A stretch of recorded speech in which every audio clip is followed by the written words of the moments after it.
오늘은 오랜만에 좋은 책 추천편. 사실 아빠가 책 이야기 하고 싶을 때 1번으로 하고 싶은 게 이거였어. 슬램덩크. 옛날에 뭐 대학 입시 이런 거 할 때 인생에 가장 감명 깊게 읽은 책이 뭐냐 뭐 이런 얘기들 물어보잖아. 그러면은 그때는 아빠는 솔직히 말하면 의대 입시였으니까 뭐 닥터 노먼 베순인가 뭐 체게바라인가 뭐 이런 얘기들 해야 좋다는 얘기를 들었는데, 아빠는 솔직히 1번으로 떠오르는 거는 슬램덩크였어. 그만큼 슬램덩크가 아빠는 제일 기억에 많이 남는 책이었고, 좋은 책이라고 생각하고, 이거는 지금도 변함이 없고, 아들한테 책을 추천한다고 했을 때도 1번이 뭐 삼국지나 슬램덩크가 떠올랐을 정도로. 사실 뭐 만화라고 내려치는 사람들이 많지만 슬램덩크는 달라. 이거는 만화의 형식을 빌었을 뿐 사실상의 예술작품이야. 종합예술이지. 전 세계에 1억 부가 넘게 팔렸다던가. 아마 순위에도 들었을 거야. 몇 위 안에 드는 정도의 작품이야. 이거는 사실 시대의 아이콘이자 거의 메이저가 된 작품이야. 앞서 아빠가 삼국지를 한번 추천을 했지만, 삼국지처럼 이거는 어릴 때 읽은 거랑 나이 들어서 읽는 거랑 또 느낌이 다르고, 네가 어떤 상황에 처해져 있을 때 읽는 거랑, 네가 뭐 취준생일 때 힘들 때 읽는 거랑, 네가 좀 성공했을 때 여유가 있을 때 읽는 거랑 또 느낌이 다르고, 대표적인 어떤 성장에 관한 이야기지. 어떤 거기 강백호에 대한 성장뿐만 아니라 거기 있는 모든 캐릭터가 성장을 해. 그리고 그걸 읽는 너도 성장을 하고, 그 성장한 네가 읽을 때의 느낌은 또 다를 수 있고. 아빠가 생각했을 때 뭐 슬램덩크가 명작인 이유는 뭐 여러 가지가 있겠지만, 뭐 몇 가지 포인트들, 아빠가 그냥 감상문 같은 거니까. 아빠도 슬램덩크는 한 3번 넘게는 본 것 같아. 3번이 뭐야. 볼 때마다 읽었지. 뭐 좀 틈틈이 읽은 것들도 있고, 뭐 어디 뭐 만화 카페 같은 데 가서 볼 거 없으면 슬램덩크 본다든지, 뭐 음식점 같은 데 만화책이 있으면 보기도 하고 그렇잖아. 한 5번, 한 10번 넘게 읽은 것 같은데, 아빠가 생각했을 때 포인트는 일단은 어떤 완결성, 결론에 대한 도달보다는 과정에 좀 방점이 찍히는 책이랄까? 사실 슬램덩크 하면 여기서부터는 스포가 있으니까 책을 읽을 거라면 보지 말고 나중에 보는 걸 추천한다. 엔딩에 대한 갑론을박이 제일 많지. 사실 아빠도 맨 처음 슬램덩크를 봤을 때, 그때가 이제 아빠 10대였을 거야. 10대 때. 10대 봤을 때.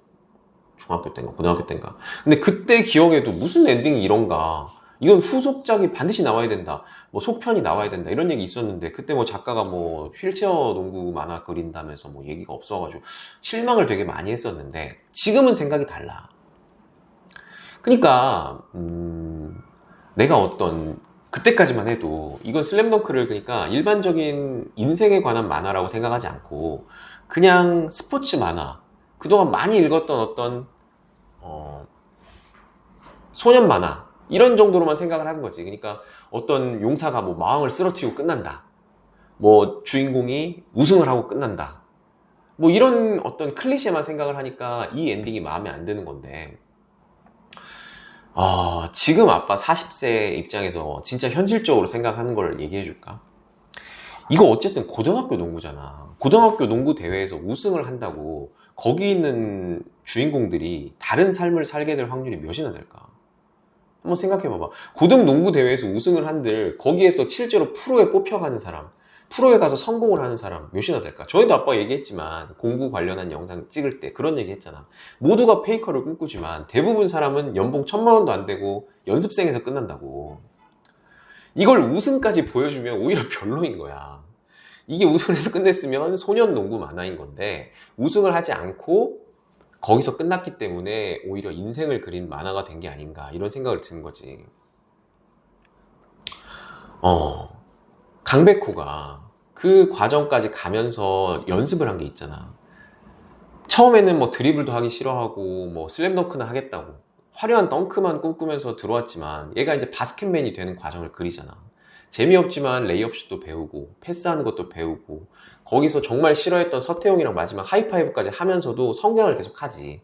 그러니까 이 바스켓맨이 되면서 성장을 했던 강백호의 모습, 옛날의 강백호와 비록 16강에서 떨어졌지만 24권 슬램덩크가 끝났을 때 강백호는 다른 사람이고, 앞으로는 다른 인생을 살아갈 것이라는 걸 우리가 예상할 수 있잖아. 거기서 배운 것들이 너무 크니까. 마찬가지야. 강백호가 서태웅이, 최치수가, 정대만이 앞으로 살아가는 인생에 있어서는 그 이전에 정대만이, 최치수가 서태웅의 모습과는 다른 인생을 살아갈 것이라는 걸 알 수 있잖아, 우리는. 그러니까 그걸로 이미 충분한 거지. 마무리도 사실 되게 좋았지. 그러니까 제목이 슬램덩크지만 어떤 화려한 슬램덩크로 끝내지 않고 되게 밋밋한 2점 슛, 점프슛으로 끝낸 것도 수없이 재미없는 기본기 훈련을 해왔던 강백호가 이만큼 성장했다를 보여주는 장면으로 충분한 거지. 그리고 슬램덩크의 포인트로서 아빠가 또 생각이 드는 거는 주인공이 딱히 없다는 느낌? 이게 이제 삼국지랑 되게 비슷한 건데 모두가 강백호를 주인공으로 생각하고 보고 있지만 각자의 얘기를 할 땐 그 나름의 또 캐릭터성이 분명하단 말이야. 확실하고 몰입이 돼. 뭐 정대만 얘기를 할 때는 다들 정대만이 빙의해서 그래 나도 저랬던 적이 있었지. 서태웅 얘기를 할 때는 또 저렇게 내가 치열하게 어떤 라이벌 의식을 가지고 살아왔던 적이 있었나. 뭐 조연급으로 나오는 캐릭터는 또 마찬가지야. 뭐 황태산이라든지 뭐 중간에 나오는 뭐 재중군 내지는 뭐 능남의 변덕규 뭐 이런 얘기들 나올 때 다들 공감을 하고 그럴 수 있다고 생각을 한단 말이지. 삼국지도 마찬가지야. 처음에는 유비의 빙의에서 보지만 어느 순간이 되면 조조가 너무 대단해 보이고 결국 조조가 주인공인 것처럼 보이지만 다시 나중에 나이가 들어서 보면 정말 유비가, 관우가 더 대단하게 보이는 경우들이 많지. 같은 얘기야. 되게 멀티 주인공 형식의 느낌도 되게 많이 받고 다들 뭔가 확실한 악당이 없고 다들 열심히 사는 사연 있는 사람들이란 말이야. 그런 부분들이 몰입하기 좋고 캐릭터성이 확실하다. 그리고 무엇보다 세 번째는 재미가 있어. 이 재미가 있어야 보는 거지. 재미없으면 보겠나.